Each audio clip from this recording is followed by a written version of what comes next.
You're the author of the New York Times bestseller, Manhunt, The 12-Day Chase for Lincoln's Killer, that was published in 2006. Now you've penned this book, Bloody Crimes, The Chase for Jefferson Davis and the Death Pageant for Lincoln's Corpse. And I think it's destined to be another bestseller. Thank you. Now, tell us briefly, just give us a brief overview of this particular work. Well, this is about what happened in America while the hunt for John Wilkes Booth was taking place. One of the frustrations with writing Manhunt was I couldn't tell the entire story of what was happening in the spring and summer of 1865. So I view this as the continuation of the Manhunt saga. And two great things were happening. Two men went on two of the greatest journeys in American history. And I think these two journeys of Lincoln and Davis are as important and influential as the journey of Lewis and Clark, or building the Transcontinental Railroad, or even the journey to the moon.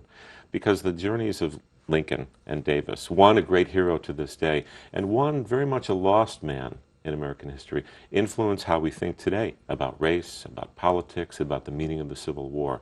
And that's what really captured me about telling the rest of the story. Mm-hmm. Why the title, Bloody Crimes? You indicate that it's a prophecy, a promise, and an elegy. Yes. Can you explain that? Well, the title comes from John Brown and the Bible. Before the Civil War, John Brown launched his ill-fated raid at Harper's Ferry in 1859.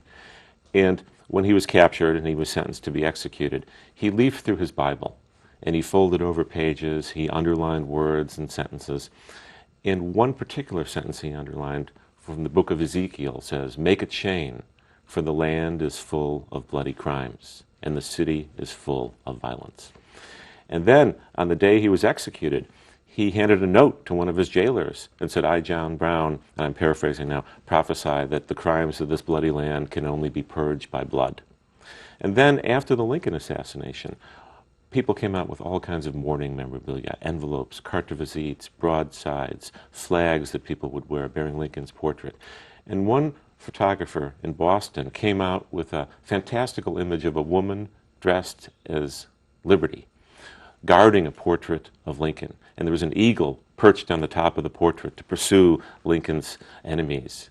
And the carte visite was captioned, "Make a chain, for the land is full of bloody crimes."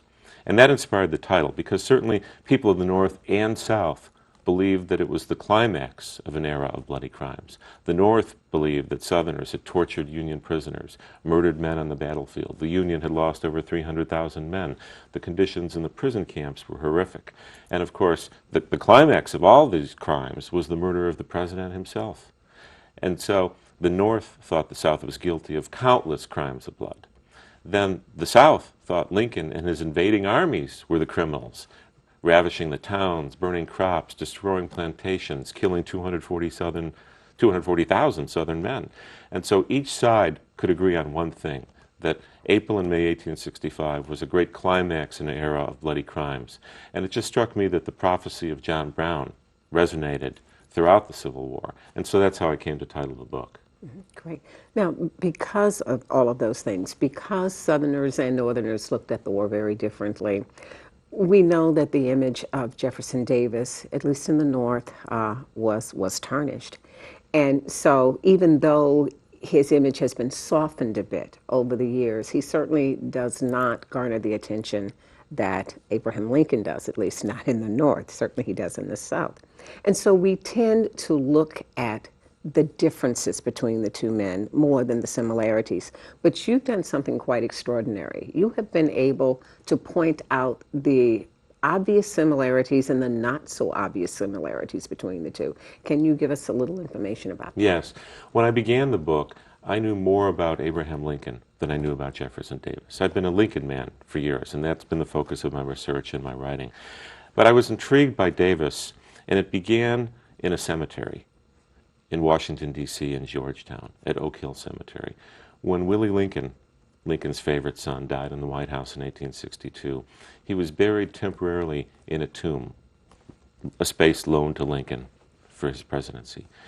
And one day when I was visiting Willie Lincoln's old tomb, I discovered that Jefferson Davis had also buried a son of his in the same cemetery. And that was the spark that got me thinking, we all know the differences between them. What did they have in common? And it's fascinating. Both born in Kentucky, a year apart, 100 miles apart, born not under grand, wealthy circumstances. As young men, they were funny, they were pranksters, they were jokesters. Both were wrestlers. Jefferson Davis learned to wrestle with slaves. Lincoln was a famous wrestler in Salem, Illinois. Both suffered great tragedies in their youths. We all know the story of Abraham Lincoln and Anne Rutledge. Now, for years, some pro-Mary Lincoln historians, not you, have argued that there was no romance between Abraham Lincoln and Anne Rutledge. It's all been made up. The evidence says, and the great Lincoln scholars, including Michael Burlingame and others, have now concluded, and I'm sure they're right, there was love between Lincoln and Anne Rutledge. And she died suddenly of illness, and it devastated Lincoln. He became a different man. Some of his friends thought he might commit suicide. He mourned her so much. Jefferson Davis fell in love with an 18-year-old girl, the daughter of General Zachary Taylor, Sarah Knox Taylor. They courted for 2 years. He resigned from the Army so he could marry her. Her parents weren't thrilled that she might marry an Army officer's wife. It was a tough life on the western frontier. They married. He took her home to the Mississippi River, to his plantation, to his sister's plantation, and there they were both struck down by a terrible form of malaria. Both near death. He recovered. He staggered to her deathbed, and she died in his arms. They'd been married for 12 weeks. And Davis said that was the time he went to his great seclusion. He vanished from life for several years. He lived with his brother on a neighboring plantation. They studied all through the night. They read books. They discussed politics. He was a lost man. And one thing that Abraham Lincoln and Davis had very much in common, they suffered these tragic losses of their first loves, and they became different men. Davis emerged as a harder, more mysterious, unusual man.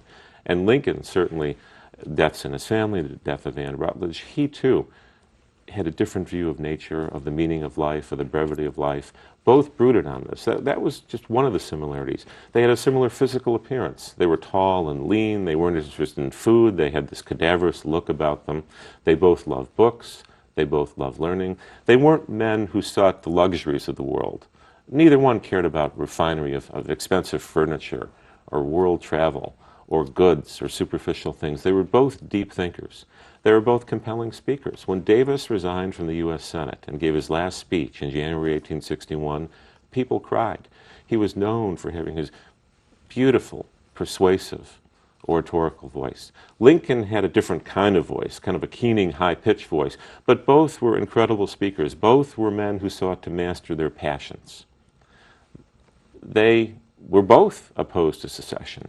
Jefferson Davis was not an avid secessionist. He actually loved the North. He traveled in the North. He gave speeches there. He once said, "Our great agriculture and your great industry can conquer this continent." And they were men of reason, not of unrestrained passion. And they both suffered terribly during the war. Lincoln's son, Willie, died in his White House in 1862. In 1864, one of Davis's sons fell to his death at the Confederate White House. They suffered the deaths of friends, of family members, of people they knew. There was one great difference between them, and this must not be overlooked. Lincoln said, if slavery is not wrong, nothing is wrong.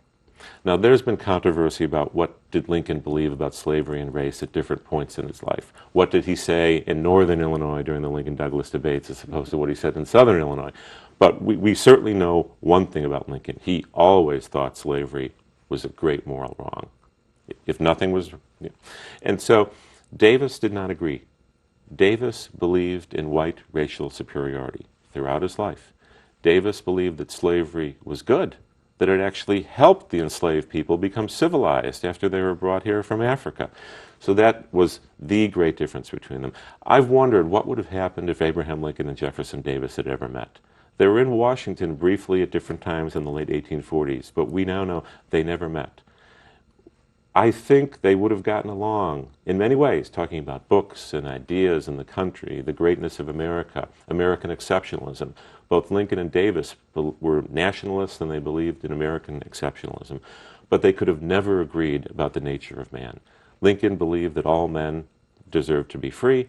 He believed the Declaration of Independence and the Constitution guaranteed that. Davis believed the opposite. He said the founders had slavery, why not us? And he believed that people were always meant to be slaves.